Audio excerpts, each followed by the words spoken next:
Hey everyone, welcome back to the Talkaholics podcast, episode 20. Ooh, guys, we made it to 20, guys. This is exciting.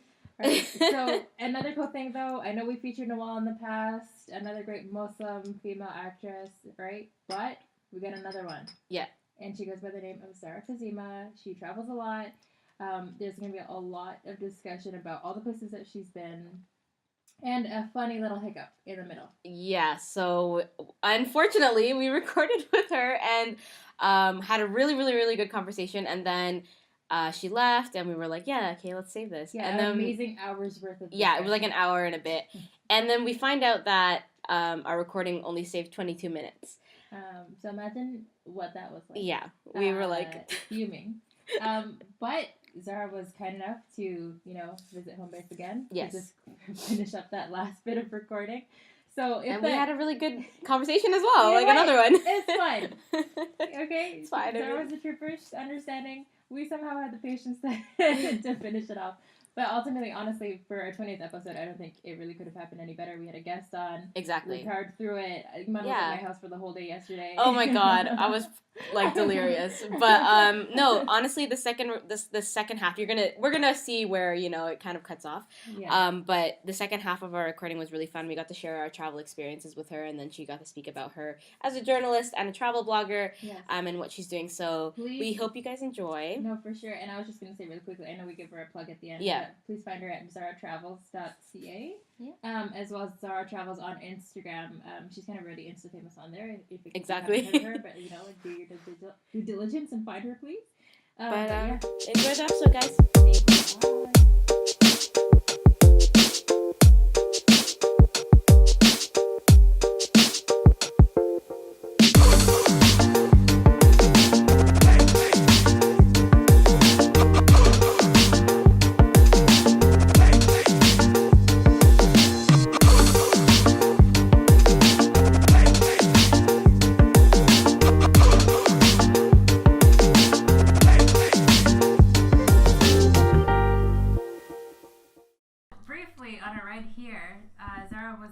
Talking about the scholarship that Western was offering for minorities, and then you said that someone not necessarily a minority received it. So if you want to just quick context on what that was. Sure. So just want to give an idea. We're 43 people in our program, and it is a journalism program, so media based. You already don't have enough people of color and minorities in the media, and then a school like Western also is like Western so white. Yeah. And then when something like this happens, it just tells you that it's a systematic problem, that people of color are not getting opportunities to really step forward for something so specific like a minority scholarship to go to a white person. It's a clear kind of statement from institutions saying that we really don't care about you. Yeah. More or less, and I think you said too that they kind of let that go under the rug by saying she was 1/16 indigenous. Yeah, and which is really surprising because there was another scholarship on the same sheet of paper listed below it was for a South Asian person to receive the scholarship. I applied for it, and they asked me for documentation to say whether or not you're South Asian. Yes. Oh wow! But the girl who's 1/16th Aboriginal. Yeah. Did she go to ancestry.com and was like, no. the The thing is, right? Like they didn't ask her for anything because given the colonial context of this country, it's really hard to ask for indigenous persons for evidence, which is completely fine. But if you're going to do that for one minority, you're going to have to do it for everybody. I am a clear brown person. Yeah. If you look at me, I'm like, this is all the evidence you kind of need. Yeah. But at the same time, if you're asking somebody from a South Asian descent for kind of evidence, people who come from Sri Lanka, come from Afghanistan, India, Pakistan, Nepal, a lot of these people don't have those papers. And it's a very triggering matter for somebody to be like, hey, provide documentation. Like, just like indigenous person. Exactly. That's right. Yeah. So that's where the problematic thing comes in. But at the same time, you have to see that if you are an indigenous person and you are a white passing person, especially someone who thinks I want to say quote unquote thinks that they're indigenous, and are white, how do you portray your argument? How do you say what struggles you faced in your life living as a minority? Fair enough, yeah. That is kind of like appropriation of narrative, right? If we see that all the time, like white authors taking over indigenous stories and making profit off of it at the end of the day, and that's not okay. And I want to say also that though this woman applied for the scholarship and did win, the argument and the narrative is a lot bigger than that. If an institution didn't ask for any kind of proof, didn't look at her application whatsoever in terms of what the context of the scholarship was, they pretty much failed us. It wasn't that girl, because anyone could have applied. It was open. That's true. Yeah. It was admin who failed to determine that, and that's just schools. Right. This can go into your work environment, into giant fields and industries, and it's just the context of the country we live in. For sure. And I think you said too that you were like also finding places where you could report this and whatever. Like any feedback on that? Any traction? Or so I went to. First of all, I went to a professor, my ethics professor, to ask her what to really do. My first instinct on this was I want to change policy, because if this ever happens again, it's awful. And like at first you feel so much anger, like how could they do this? And you want to just tell the world, and you kind of want to just be angry. But I think that's the expected norm from like people of color. Oh, that angry brown woman, So I kind of wanted to repress that a little bit. Kind of wanted to see what admin's response was, what the faculty's response was, right? And I think a lot of people were just not aware of this kind of issues. Wow, how did this happen? People were still shocked. So I tried to play that a little bit. I still saw nothing was really happening. Admin told us that they couldn't really do anything about it. They couldn't ask her for any kind of proof. And I was like, okay, then change policy. How do we stop this from happening next year? And they're like, oh, we can't really change anything. You need to go to equity. And we went to the equity department at Western. Took a while to book appointments. And then it's just a big mess. And then they told us, you go to student code of conduct, you file a complaint for harassment and discrimination. And the process is just so long. They try to bury you in paperwork that you can't go forward. And at the end of the day, you're just so exhausted. So fighting policy was number one. And then the second thing was going to maybe like media. And honestly, in a master's program where you're already doing so much media work and you're giving everything, I didn't really have time to do the story on my own. I was also scared of the repercussions I would face from admin, because admin is the same person that handles semester 2 scholarships and also internships. So if I felt like I really spoke out, named names, it would really hurt. Yeah, for sure. My you my have success. To be careful about the water you tread there. Yeah. Okay. But cool. I mean, it just didn't go well. So I didn't see results. I went to the Western Gazette, which is our school paper, and we set up some meetings. They're still doing some kind of, we just want to make sure the story is structured so it doesn't, we don't want to discredit this woman who did apply for this scholarship, because it's not about her. Right. It's about the system. Yeah. Okay. Well, I mean, that's an ongoing story, so I'm kind of eager to see what happens. Yeah. Sure. But for you guys who are listening and want to know more about what Zahra's all about, since she's our second guest ever on the podcast, welcome, Zahra. Yay, thank you. Zahra Khozema is actually someone who not just travels a lot based on, all the stuff that she's been doing, but you can find her on Instagram. She is a journalist/traveler. Her motto on Instagram is whoever tells the most stories wins. This is something that you kind of live and die by, but we'll get back to that topic. But yeah, you can find her on Instagram at Zahra Travels, and she's currently doing a grad degree in journalism, or master's, at Western, as she kind of mentioned. But as far as anyone knows, Zahra is, short description of her as someone who travels a lot, and it kind of does it nonstop, and does it as a Muslim woman, and does it alone, which is like the greatest story ever. To name a few places that she's so nice. been to. You're like, yes, tell me more about myself. Exactly. Here's this ego even higher. Just to name a few places that she's been to so far, and you can add to this list if I'm just not selling you right here. But she's been to, to begin with, Paris, Egypt, Tunisia, Brazil, Spain, UK, Cuba, Turkey, and India, just to name a few. And recently, I think you went to New York and Pakistan. Yeah. Those are the most recent Yeah. ones? Okay. And on her blog, if you guys are interested, she talks from everything from, I think your most recent blog post was the one where you interviewed the flight attendant about her experiences with harassment. Yeah. In and around her job and kind of demystifying that kind of spectacular role, right? Yeah. So those are just a few tidbits here and there about who she's about, and we'll give her a chance at the end of the podcast to give more of her plugs about all she's doing. But to kind of start from the beginning, how do Iman and I know her? Well, we went to high school with her. But even further than that, I, just like with Nawal, I have known Zahra since elementary school.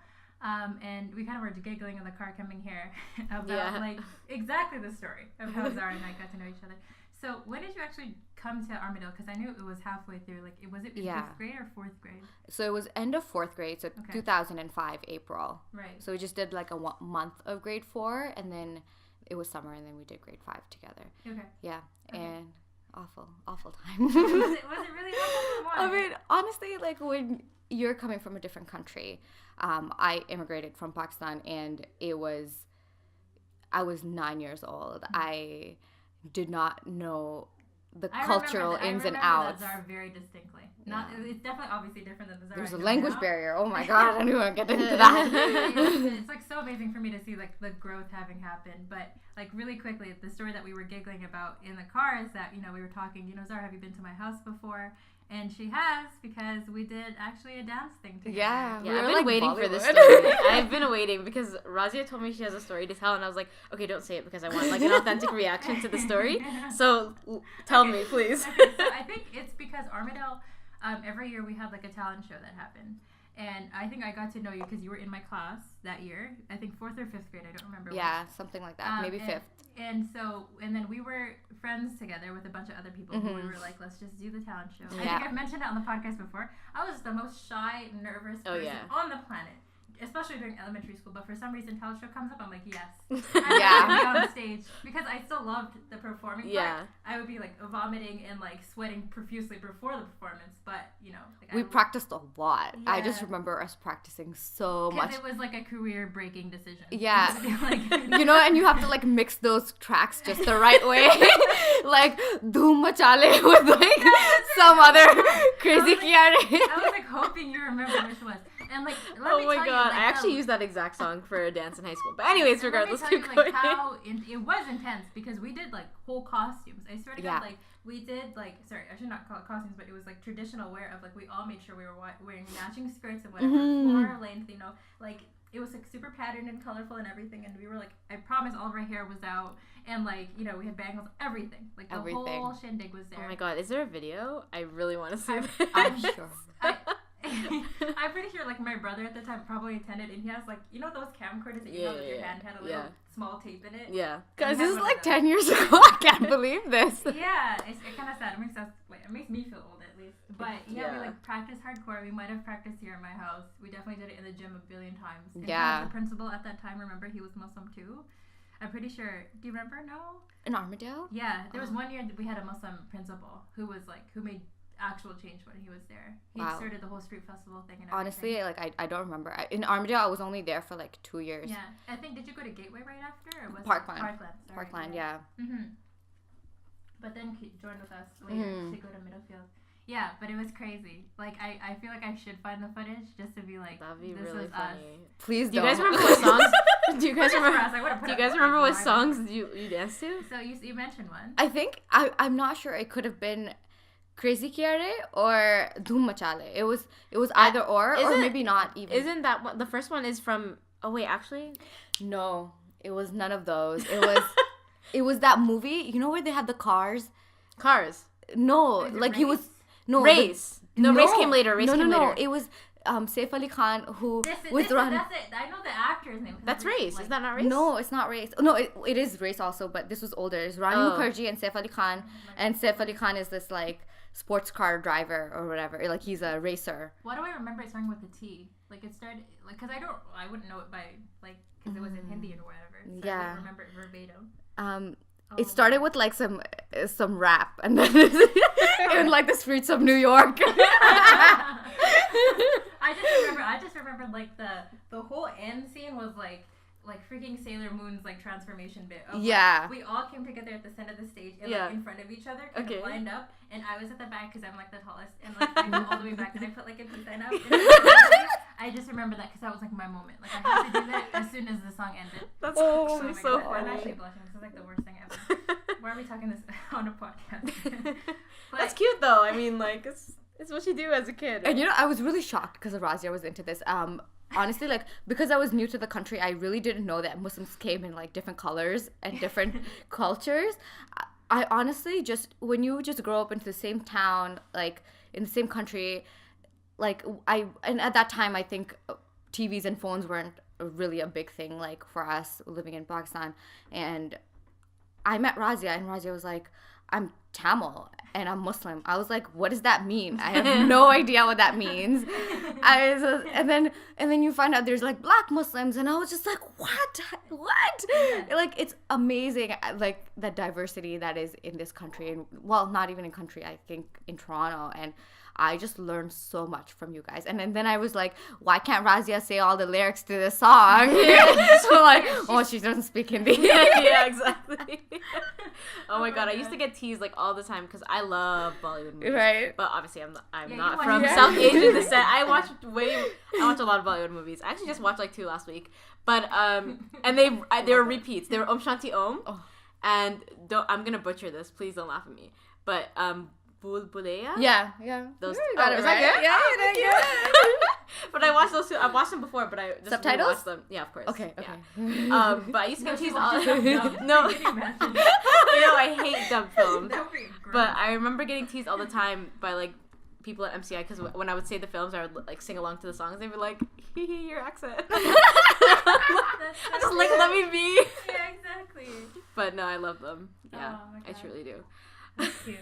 Oh no, okay, but really quickly to kind of go back to, we went through Zahra's background and whatever, but I think one thing that we, Aman, were really curious to ask, just like as a kind of generic question to begin, is, you know, you're not just a Muslim, but a Muslim woman, and a Muslim woman who travels alone, right?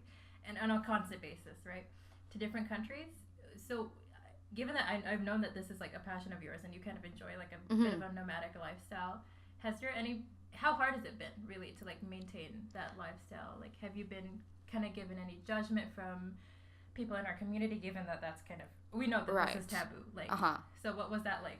I just want to reiterate that though I identify as Muslim, I can't take on the experiences of visible Muslim women who do wear hijab on a daily basis, because I do not. And I think because that's a marking for somebody who does, you know, like who's like visibly Muslim, right. I want to say like the repercussions aren't nearly as loud enough. So I just want to clarify that.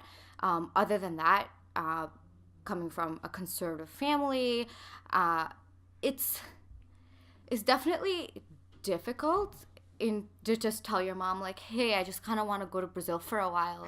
Yeah. And my mom's like, do you want to get swept in the drug trade? Like, what are you talking about? Yeah. So I actually started with going to places like South America and the Middle East and things like that because I wasn't ready to go to Europe. I feel like the differences, like the stark differences between race, I think just the color of your skin were too much, and things like the Paris attacks and Islamophobia going on, I just didn't want to put myself in that situation. Also, it was expensive. I was like, when I'm old, I'll do it. Yeah. But places like South America and stuff, it was really nice because there are a lot of mixed identities in these countries, and being brown, honestly, I feel like it came as a blessing that you can fit into almost any kind of situation, right, until you open your mouth. Obviously, then you start being a tourist. But like, I was really blessed in that sense. But then again, when you tell people,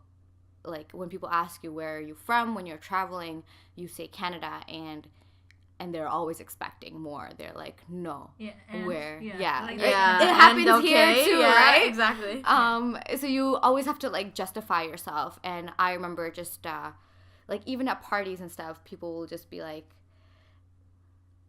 like, where are you from? I'll be like, oh, Canada. And they're like, where? I'm like, okay, Pakistan. And then they're like, oh, I've never kissed a Pakistani girl before. And I'm just like, honey, no. Yeah, that's how you relate to my culture. Yeah. I'm just like, is that something you want to tick off your list? Is that like an exotic fetish that you have to like kiss people from different countries? And it's yeah. Oh my god. But you see, things like that is frustrating. Things like people assuming I feel like a lot of times in Europe. No, I think it was in Turkey. In Turkey, the European part of Istanbul, I was just walking and I was going alone that day, and somebody assumed I was a sex worker, and what the fuck? Really? just because I was brown. Because I think I've talked to Black women who travel a lot, and this is something they face constantly, especially in Europe and Spain and stuff like that. Yeah. But this was the first time it happened to me, and I was a little shocked, like they were offering money. Yeah. And I'm just like, I was like, I don't understand why you're saying that. And I finally understood that because I'm darker than most people, and I think a lot of women of color that are in these kind of areas are correlated with sex work, right? Yeah. So things like that. But the thing with Islam is that until I say I'm Muslim, nobody really kind of asks me, because I just go by South Asian from the color of my skin. Right. Like I think in Canada more so. I went to Victoria, BC, right. And I was visiting a friend of mine who also went to Ryerson in my undergrad, and he lived there. So he was like, oh, like come over, like meet my family.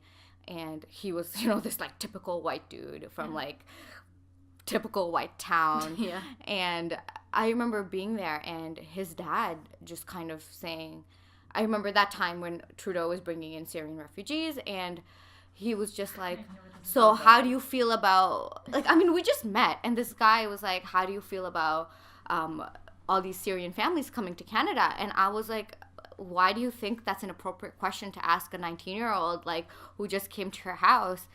And obviously it was because he knew I was Muslim, and maybe he just assumed that all Muslims know all other Muslims or other Middle Eastern people. I'm not even Middle Eastern. We just have one collective group that we just, exactly.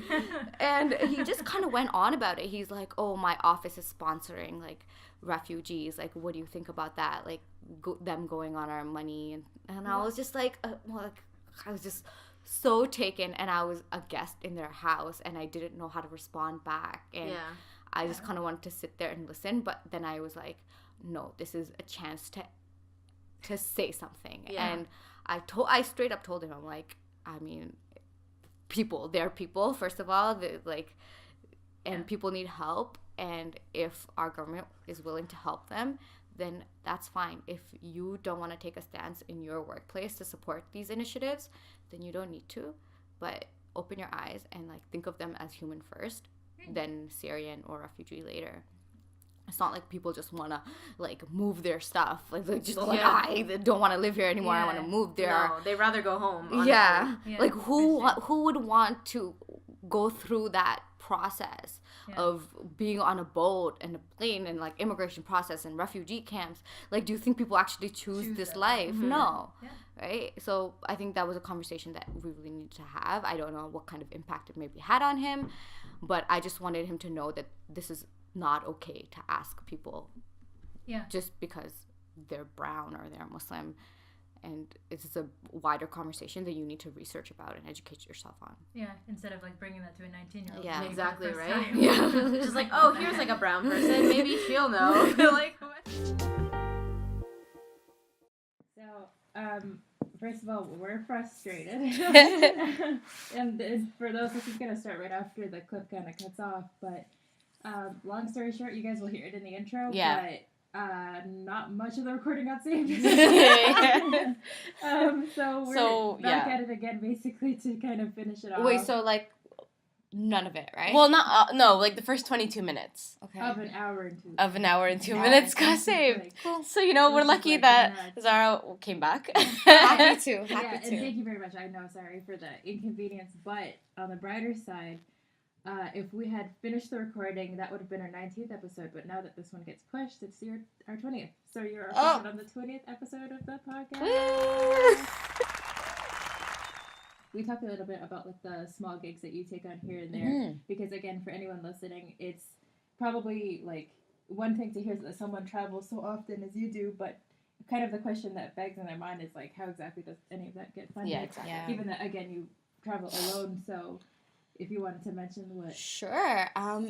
This is actually something that I get very often, and a lot of people just kind of assume that like I'm sitting on this like golden hen, or like I just have like a lot of money coming from like someone throwing it at me. Yeah. But it's honestly it's about just kind of working your butt off. Like I remember in undergrad, I used to do like 3 jobs while I was in school, and it would be like some crazy stuff like working like really insane shifts at McDonald's, or like working in a factory overnight, and telemarketing and like freelancing. Just, I hate to say this, I mean, I hope no one's listening, but like I used to write like essays for people. For real? Yeah. Oh, shoot. Yeah, and not for much, like $20. Yeah. I swear. That was nothing at all. Yeah. But like I just needed the money, and I'd do that, and it like it's obviously not something I want to admit, but it's not on my LinkedIn, guys. Don't worry. So it never happened. Yeah, but like it's things like that. But when you know you want something, I honestly feel like the universe will kind of like group together, put their like all their energy in to make it happen. And I figure out my budgets. Like if I know I'm going away for maybe like 2 months and I need like almost $3,000, I will budget accordingly. And for financing as well, I just want to let people know that you don't have to do the whole thing by yourself. Like I always do tickets, and then I try not to pay for accommodation.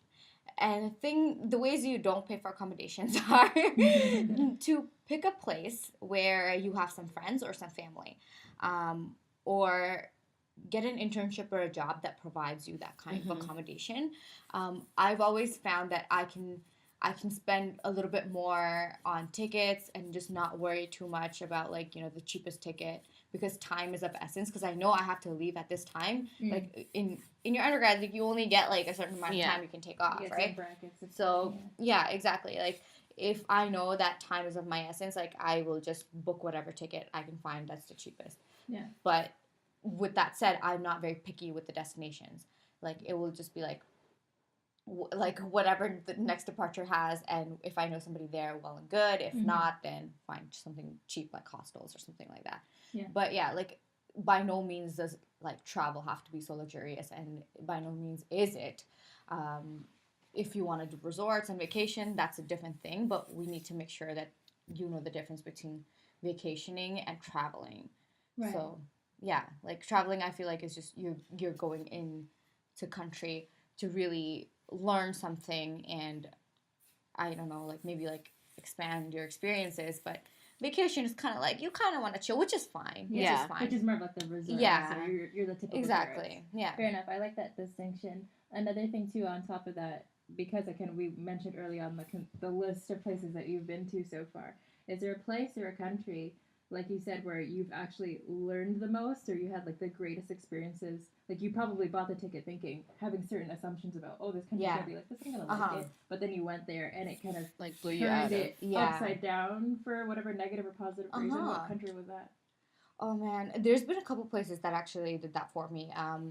I think one of the most surprising experiences for me was Tunisia. I never thought that I'd go to Tunisia. Tunisia, for some of you who might not know, is on the most more like the northern part of Africa. And when I was in Egypt, I had some Tunisian roommates who kind of just invited me over. They're like, oh yeah, like we're going back to Tunisia, so you should come visit us. And I was like, yeah. I was like, okay, it's like it's just a country over, so you pass Libya and then you get to Tunisia. So I was like, yeah, let's do it, right? It's a small country.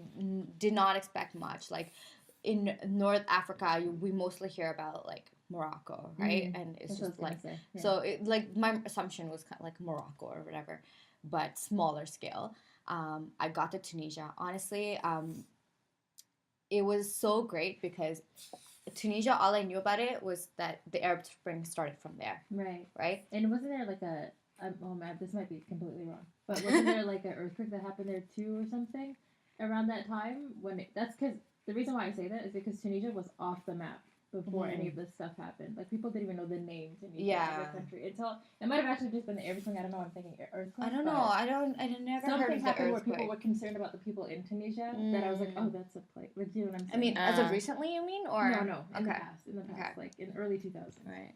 Well, I don't know, but like the day I went there, I think there was a law passed that a Muslim woman could marry a non-Muslim man.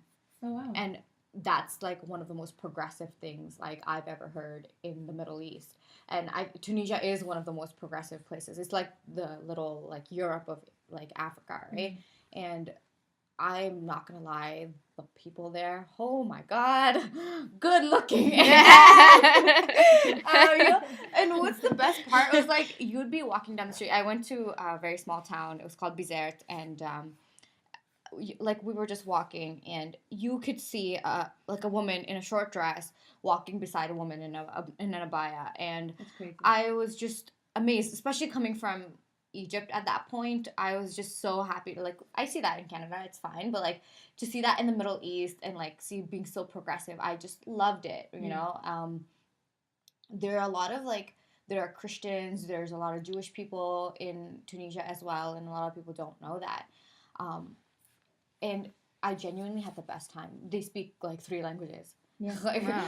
And because like French, Arabic, and English most times. Yeah. And it was genuinely like so great because I went into it with no expectations. I was just going to my friends' houses. Like they literally ping-ponged me around the city. Yeah. So I was like, okay, great, that's fine.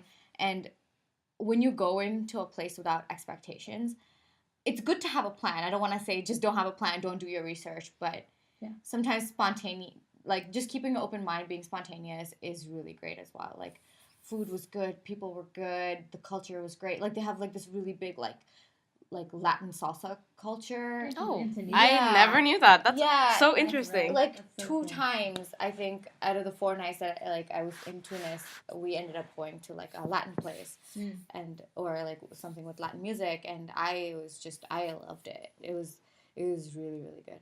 Ugh. You're like, yeah, I miss it. But at the same time, like every country has like 2 sides, right?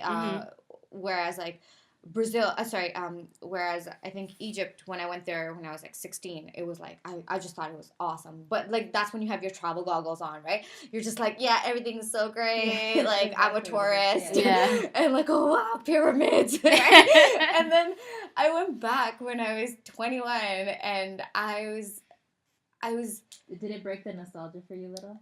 A little bit, because I had to do a lot of things by myself. Like before, I was with like a group, right? So it was different. I think the most alarming thing was like I think I mentioned this, but I lived in a very small city. It was called Marsa Matruh. It was very close to the Libyan border, and I had some friends in Cairo. So I wanted to go to Cairo, and it took like 10 hours or something for the bus, like to get there. And I remember getting there at like 3 a.m, and they lived in like old city Cairo, and I was just so freaked out. Like I got to the like Tahrir Squares where all the buses drop you, and it was so late at night. I just like had like the bare essentials, and I had to get a taxi, and you know, it's not very easy like to tell people like where to like to go, like the address. Like people need to know off your tongue, like especially in the old city, like you need to be able to direct the driver, because they're not just gonna Google map everything. So and there's not much like a specific address to. You're just gonna be like, oh, like there's a landmark here, you go from there, right? And I think those were the experiences that scared me the most, because I was just like, these people can take me anywhere at this time of night, and you don't know. But when you get there, honestly, like, after freaking out, after praying all your prayers, you're like, please get me there safely. Like, It's okay. You feel so accomplished, and I think those are parts of travel that really make you grow as a person. Like, you overcome those fears even late at night. You know. Yeah, 100%. I totally agree with that because like I have a similar experience except I was with a group. So I went to Morocco for a little bit. Last year, and we went, so same thing in Morocco, we were in Marrakesh, and our hostel was like within the souks, right? So you know, like the Jamal Fana souks, so it was within the souk, so even to get out of our hostel into like the city, you had to like come out all these like little things like that, but we got used to it at the end. But I mean, we were trying to find the madrasa, the Ben Yusuf madrasa, right. And obviously they only go off by landmarks because we're in like this maze almost, right? So the owner of the hostel pulled out like a map and of like landmarks that he made, and he was like, okay, from here you go to here, from here you go to here, and we're like, okay, we got this, you know, like it made so much sense to us when he said it, but then you don't realize you don't recognize these landmarks when you're out there walking out and about. And we were five Muslim, well, we had one non-Muslim, but 5 girls, all look very non-Moroccan. And we were obviously dressed like tourists, like you could tell that we weren't from there, and we're all girls, no, like, and that's the thing that's unfortunate about traveling as women, is that a lot of times they feel like they can target you because you're a woman. Like if there's a huge difference if you're walking around with a man versus when you're just women. And we got like called out to a lot, but in general, we got like sucked in to this like scheme by these locals, okay, because we were walking trying to find it. We got lost, and we're like in this neighborhood, but anyway, so this one guy comes up to us and he was like telling us about how because the like native people of Morocco are the Berber people, right? Yeah. And then so he said that they come down from the mountains once a month on a Friday, and they like sell their goods, like all their handmade goods and stuff like that. So he's like, this is their one day they're here, you guys are gonna miss it, like let's go, I'll take you to it, stuff like that. And we're like, you know, half of us were like, we're probably gonna get scammed, but you know what, it's part of the experience. So we decided to keep going, and he ended up like passing us off to, he's like, this guy, his parents work there, go with him. And then we go with this guy. He drops us off into a leather, we thought we were going to a market where we're just looking at the goods. No, he took us through the whole entire process. So we went to like where they make the leather. Oh, isn't that so great? Like you see it and it smells. It smells so bad. It smells awful. They give you mint to hold to your nose because it smells so bad. But like, it was just a funny experience because we weren't expecting it, and we had to go through, like, they showed us how they stretch the leather and how, like, they color the leather with different powders and stuff like that, and how they make it not stink. They put bird poop on it to, and all this stuff. So we went through all that, and then after that, he handed off to some other dude who showed us the goods, so now they're making us buy things. Yeah. And then we went through, like, 3 different shops. Yeah. And then after that, we get sent back to the original dude. And then he takes us to a taxi. And then we're thinking, oh, you know, we're good. Like, we didn't have to pay for this whole experience other than, like, the goods that we bought. You know what I mean? No way. And then, no. And then after that, we get to the taxi. He's like, okay, so, you know, I took you through this whole thing, so, like, give me some money. And we were like, okay, there it is. And, like, he wasn't going to let us go. We were like, we were going to give him 100. What's the currency there? Fulus? No. That just money. That just means money. Oh, shoot. Is it the Moroccan dirham? I really should know this. This is not good. But we were going to give him 100 of whatever the currency was, like 20 from each of us. And he was like, no. He was like, that's not enough. Not enough. And we were like, we were trying to get into the taxi, like, dude, we're trying to leave. Yeah, you were right. It's Moroccan dirhams. Okay, so we just, like, gave him the money, and then we ended up leaving. But, like, after, like, coming back to our hostel, and we did a whole bunch of other things that day, but after coming back and, like, thinking about it, we're like, we really just gave our trust to these people. Yeah. And kind of went on, and we had no idea, like, if we were gonna get kidnapped or like. I mean, at the end of the day, but, it was just a little bit of money, right? Yeah, and we got this huge experience. That's why it's so important for people, because, like, the same thing when people like travel to the Middle East or to just countries in general that they're completely foreign to. I feel like it's people are usually or people tend to think that something bad's going to happen, or they have to be very cautious. But a lot of times people, maybe they want to smuggle some money out of you, but, like, also, this is their business, right? This is their livelihood. Their livelihood. And I think a lot of people just try to, like, villainize that. Like, people selling something to you, like, you are on their land, essentially. You're pretty much exploiting whatever resources they have. You're just taking pictures of things to post on. Like, if you buy something for, like, a reasonable amount of money, like, it's just a souvenir for you, but it's their livelihood for them. Yeah. Like, support local people. Like, Exactly. It's funny because, like, I feel like when you say no to those moments of spontaneity is that when you close doors for yourself during travel, when really that's your time and place. Exactly, to, like, for kind of sure. lose yourself a little bit. For sure. I think I've told you this story before, but when I went to Portugal recently, what had happened was, so it actually starts with work. So I was on this call with a few people at work about some project or whatever, and I kind of mentioned to them, just so you know, for the next week I won't be here, like, so if you try to contact me, it'll be the following week that you'll hear from me. And they said, oh, well, what's up? And I said, well, I'm going on vacation to Portugal. And the other guy on the line freaked out and was like, I literally came back from Portugal, Razia. Let me tell you everything you have to do. So he gave me, like, an itinerary's worth of, like, you're going to this place, you're doing this, you're eating this, like, and I was like, oh my god, okay. There's so much pressure, right? Yeah. And I was like, okay, but he was, like, genuinely gonna lose his mind. He was so happy for me. Because he, like, went with his kids and whatever, so he was just, like, it was the best experience. But one thing he did was, like, I'm gonna give you this guy's number. And he's someone who is, like, a tour guide who will show you in and around any kind of popular spot of Portugal. But he was the best, and you need to go with him. And he gave me his number, and he said, contact him through WhatsApp. And I went, okay, I don't even know who this person is. Yeah. No, you did contact him. I did. Oh my god, I love it. Yeah, I love that. So when we got there, I think it was like the second or third day, I, like, messaged him and said, hey, so my friend at work from Toronto, like, told me about you. Can you, like, I actually, like, I can't even believe I did this, but I even told him where our hotel is for, for him to pick us up. Because I was like, how else do I meet this guy? So, he, like, totally scary if you think about it, because, like, he knows where we are. Yeah. And, like, that would have been super dangerous. But otherwise, I was like, okay, well, I know someone who's met him and said good things. So it was actually the greatest decision because my entire trip in Portugal was great in that, like, the locals that we've met, they knew enough English to, like, communicate, and they are so open people. Like, they want to tell you everything about their lives, like, their families, like, how they got to Portugal. A lot of them are immigrants, so a lot of stories behind that. I love that. But the one thing that was different about this guy is that the first guy closest to my age, so do you know what I'm saying? And was very good at speaking English, so, and he was just out of school and everything. So our conversation, I swear to God, I was probably, like, just talking to him the entire time through, and just, he's, like, trying to over-talk me to speak out the different things he's pointing out. Like, so tell me more about your history degree. Sorry, you're, like, not finished. and, like, and it was so, and it also kind of helped that he was, like, kind of good looking. So, you know, it had to something in it.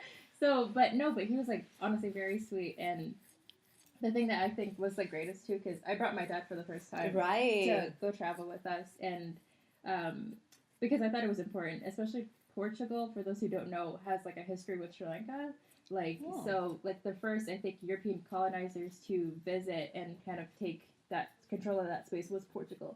So even, like, Portuguese tea and stuff, and, like, I actually didn't know that. Yeah, it's interesting. So even, like, Portuguese tea, some of the spices that they've been introduced to is taken from our, like, makes sense, because, like, Goa and stuff was also a Portuguese colony, like, in India. Yeah, there you go. So like, in a lot of their monuments and stuff in Portugal, like, recognize Sri Lanka, like, at every point. So but they'll call it Ceylon because that was, like, the previous name of Sri Lanka. So all this stuff. So I, like, when I met this guy and he told me he was a history buff, which made sense because he's a tour guide. I was like, just so you know, my dad is, like, really crazy about, like, Sri Lankan history. Like, he's gonna want to tell you everything that you already know about this place. So the whole time, your dad. You can imagine. He's like, so he was nice enough to, like, make sure he pointed out all, like, the South Asian parts of our Portuguese's, like, relation with us, because he knew that's our interest. So every time he would bring it up, my dad just jumps up. Actually, it's this person. He's an architect. He worked with Sri Lanka, and I was like, dad. Like he knows. Dad. He knows. Like, but it was so cute because the entire time, like, after I like gave him that little like it briefed him like expected, he was like smiling at every turn. He's like, okay, now I This is get a it. dad's job. Like nice. I went to India with my dad, and oh my god, like I'm. Dad, if you're listening, I'm sorry, but like this man has been to India so many times, and like when our tour guide would start talking, like he would just like over talk. I don't think he meant to do it, but I think he meant to do it. He would talk louder than me. Like the entire group has to listen to my dad and instead of the tour guide. Yeah. The tour guide would be like, "Oh, okay, as long as you're paying me." Yeah. That's hilarious. It's a very dad thing to do. Mm-hmm. Yeah, because even like like in Portugal, there's like a monument and a bridge named after the colonizer who like visited Sri Lanka, Vasco da Gama, I think. Is his name. Yeah. And so at every point was like, so this is the bridge that we're on. I'm like, yes. Yeah. It's the bridge. So he was so happy the entire time. Yeah. And that's the thing. Like for me, had I not taken the chance to just almost blindly trust this person, like. It was a cool thing too because he also drove like a tuk-tuk. Like a tuk-tuk. Yeah. So I love the doors tuk-tuk. are open. Yeah. Overlappings of words. Mm-hmm. Like I don't know if you ever talk to like somebody and like you'll see that there are so many words that are from the same like the roots of them, the right? roots are the same. Yeah. In Arabic we have, I think this is one of my favorite. We say inshallah.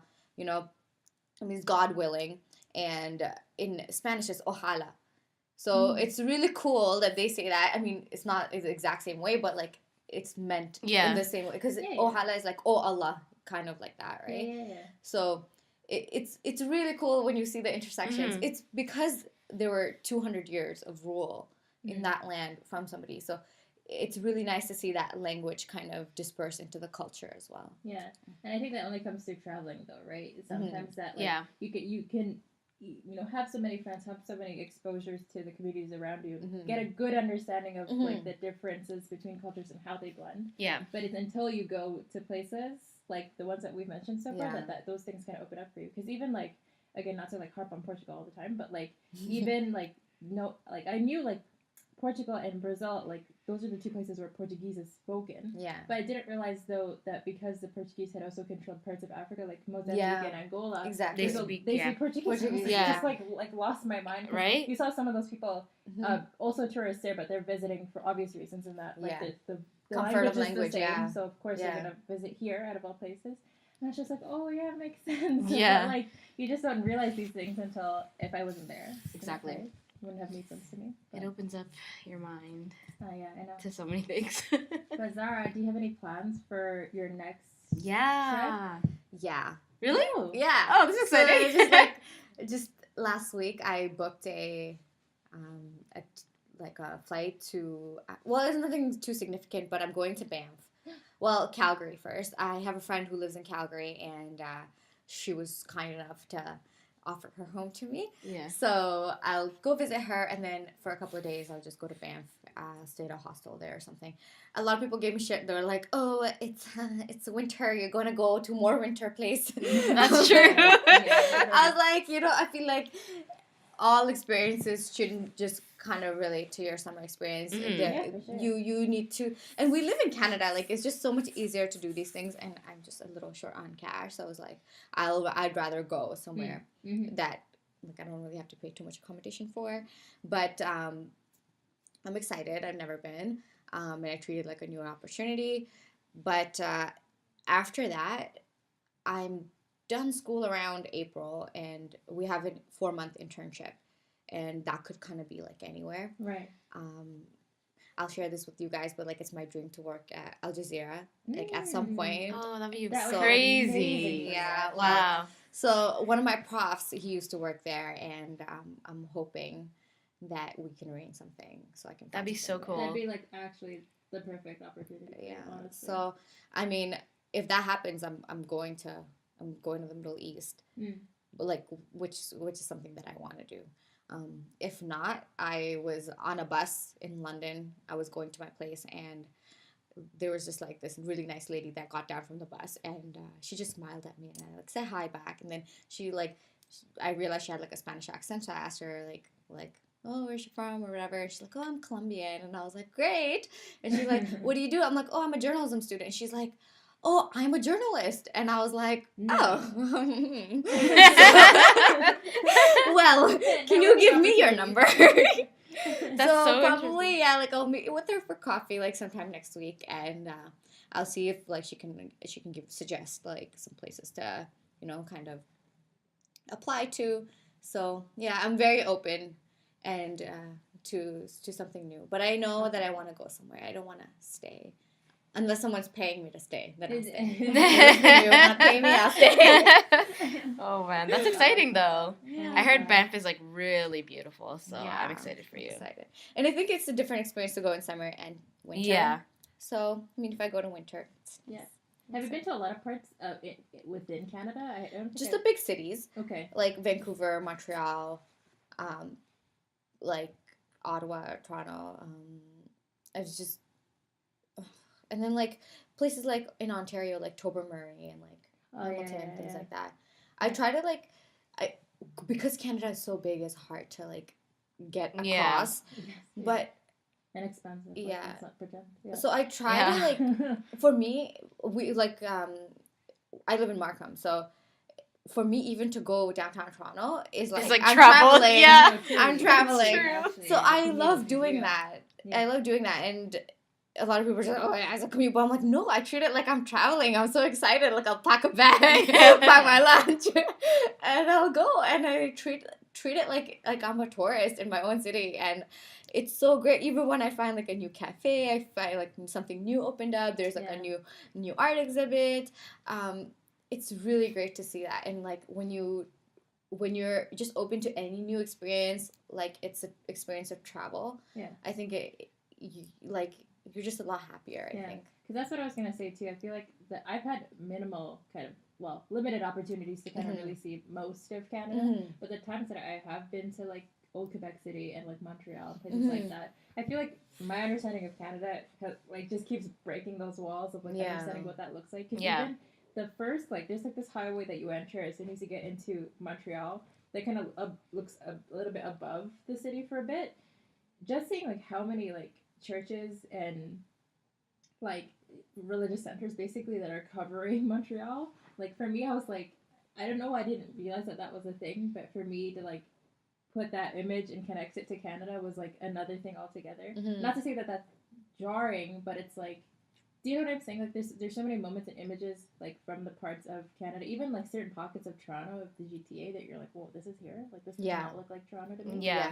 That I'm like, oh, shit, like, this is what it's supposed to be. Like, I didn't understand my country that well. It's, like, people who live from Toronto, like, I mean, we're pretty narcissistic. Like, oh, yeah, Toronto's the best city. But, like, I think we live in a bubble. Like, we just think all cities in Canada are, like, this diverse or whatever. No. And I think even people in the world think that, like, Canada is so multicultural. That's not true. Toronto is very multicultural. Yeah. Some other bigger cities are very multicultural, but not everywhere. Definitely not. Yeah, I remember when I was in Quebec for 5 weeks for J'Explore, and I was in Chicoutimi, Quebec. Exactly. Okay. So I went between Chicoutimi and Jonquière, and, like, oh, that was so sexy. Oh, thank you. I try, you know. But so, like, the school that I went to was in Jonquière, and then we were living in Chicoutimi, and it was a half an hour commute between the two, so we'd have to wake up at, like, 6 a.m. every day to go. But literally, I went with one of my best friends, who's Hispanic, and I wore hijab, and I was black. So the stairs that we got, because it's a city that has about 30,000 people, and they're all white. So yeah, basically, right? Yeah. I think I saw one Muslim, and I was like, hi. But we would just be, like, walking down the road, and, like, cars literally, like, they'd be driving, and they would be so in shock that they would be looking at us and still driving. Like, they would still be moving down the road, but they would be, like, staring at us. Next turn, right? Sometimes, and, like, right? And sometimes it would be, like, it would be annoying, but then me and my friend kind of just got into the habit of, like, you know, treating it as an experience. So we would just, like, wave at them and be like, bonjour, and they'd be like, bonjour. Like, what? But, you know, I mean, it was good because, surprisingly, even though, like, it's a government-wide opportunity, like, anybody in Canada can take part in going into this like program for 5 weeks, there was, I don't know if it's, I guess it's not very surprising, that I was like probably one of the only Black people, or wow, yeah, I'm trying to remember, and I really can't remember any other. There was a couple people, like there was a couple like maybe South Asian people, there was a couple like Hispanic people. That's but so like, interesting. and that was probably the only Black Muslim. There was one other Muslim girl. I think she was either Middle Eastern or South Asian. I can't remember. Okay. But yeah, so it was like a new experience for me, and it was a new experience for the people there. And it was like to navigate that as like a 16, 17-year-old is really interesting. Like if I was who I am now, it would be a different experience. But it definitely took me time as a person, like as an outgoing person, the outgoing person I am. It took me time to kind of make connections and talk to people because it was like a new experience for me, because even living in Markham, like we don't really have to face that too much. Yeah. So yeah, it was definitely eye-opening. But yeah. That's like the one time I went up to Belleville, which, you know, this is like Northern Ontario. You're like, oh, okay, you already know where the story's going. But like basically, long story short, there's like a coworker of mine that we found out strangely owns an alpaca farm up north. There's alpacas up here? Yeah. That's what I said. Kidding? That's what I said. You know this, like, I love that. Really? I love that. Dude, I'm like, you can go visit. Okay, yeah. How far is Belleville? 2 hours. Okay, not too bad, not too bad. I live 2 hours away too. Okay, done. This is happening. Are they there all year? I'm pretty sure, yeah. I'm pretty sure. Like they don't migrate or anything? I don't think there's anywhere for them to go. Trust me, it's like this. I'll show you pictures. It's like the strangest story. But basically, like there's they are. They're very cute. Here, let me show you. Those are the ones. Oh my god, they're like a little soft camel. And they're actually very gentle alpacas. There's like 30 of them on the farm. But I swear to God, the farm was dead silent. Like, I expected going into there, like, for it to be a fucking zoo. I'm just remembering us searching up the video of what alpacas sound like. Oh, do you remember? Yeah. What? Because I was like, I don't know. Where's this like a donkey? Like, oh my god. Yeah, we did this.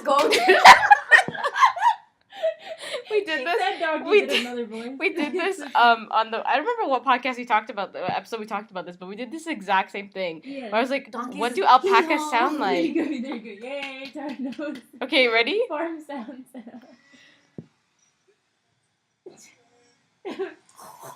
See, but that much I didn't even hear when I was there. That's the sound. It's limping. It just sounds someone going like, it's just like the cutest thing. It's so cute. But yeah, like just long story short, like a manager in my area, like we found out he owns an alpaca farm. And I was like, wait, this guy, I thought he grew up in Newmarket, such an urban, like what do you say? Like he owns a farm. So basically, like his wife has been like a lover of alpacas since she was young, and like recently, I think maybe 5 years ago, they literally uprooted from their Newmarket condo to own a farm in Belleville. And he commutes all the way to North York, like, basically right where downtown starts, every day. Like, the 2-hour drive. He does it. There and back, so it's like, yeah. Yeah, so very committed, but, like, so as soon as some of our coworkers are, we're like, we're definitely doing a road trip. And we're definitely going and just hijacking his place and checking it out. Because, like, super, like, when are you going to get the opportunity to do this again? Like, why do you have an alpaca farm? Like, are they using alpaca meat? No. They actually, you're like, wait, I don't like. Do people eat alpacas? No, they sell. They use the wool, yeah. Oh, yeah. Okay. I was like, really don't eat them. Apparently, if you take like the wool balls and put them in your dryer, it's like they make it smell good and like it's like a natural softener or something. Interesting. Yeah, so I'm pretty sure they make their money off of that. Plus, like a lot of people for weddings and stuff come take pictures there. Apparently. Oh my god, this is happening to me. Yeah. I'll go marry myself. Alpaca, my bridemaid. But yeah, it's happening. But going up there was like a different thing altogether because I went with a bunch of coworkers, like I said, and the only other person of color besides me was another coworker coming with us. She was Asian, and like I just made the joke because we got out once to like there's like a really cute small poutine place there, and so we were just snacking for a bit before we got to the farm, and like I just saw how like they were all looking at us, and there's literally a guy there wearing a cowboy hat. So imagine, like, I was like, this can't be what it, So I was like, I just made the joke. I like went over to my manager at the time. I was like, I think the one thing that's actually more foreign than the alpacas is us. To them. And she's just like laughing. She's like laughing. Oh my so god! She's like, this is kind of the truth. Just put yourself in a cage. $10 a look. Yeah, the petting zoo. Yeah. The shoulders, nothing else. Oh my god! Oh my god! Oh my god! So funny. So, but yeah, it is like that 2-hour drive difference of like I'm, right. It's not that far, but it's like a native to the space to all of a sudden no, I'm not. Like, yeah. Do you know what So I'm saying? very interesting. Yeah, that was scary. Okay, so I think we're gonna start wrapping up, but I wanted to ask you, which I know we kind of asked you this in the previous recording. That never happened. But I'll kind of make a spin on it. Okay. So obviously, like we talked about how you kind of live a nomadic lifestyle at times, going to different places and kind of like, working your way through, sometimes working in the place that you're staying at or making sure you save up enough to go. But if you were to settle down, would it be here in Toronto or would it be somewhere else? Oof. And where would it be? Okay, so settling down is a it's a hard kind of thing. Like, I feel like I am Canadian, like, from passport, because my mom lives in Canada. We live in Toronto. So I will always negate that as kind of home, which is hard also because my dad lives in Pakistan, and that's also home. And that's where I was born, that's where I grew up. So with like, with that kind of like immigrant mindset that you like have half your life and you just kind of move away, it's home and settling is just a really difficult kind of understanding. You don't really feel like you're a part of that place. Like when I'm here, people ask me where I'm from and I'll be like Pakistan, and then if I'm out of Canada or Pakistan, I'll be like, yeah, I'm from Canada.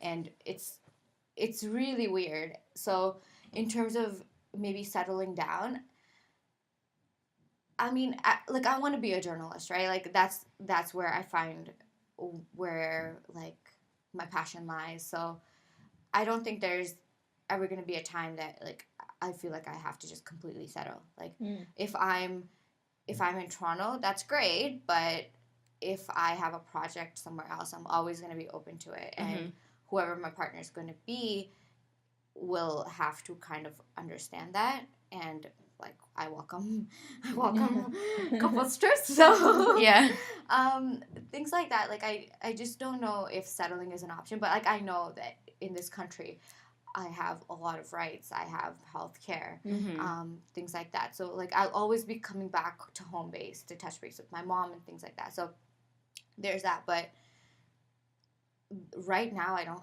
really see like I have to be glued to a space.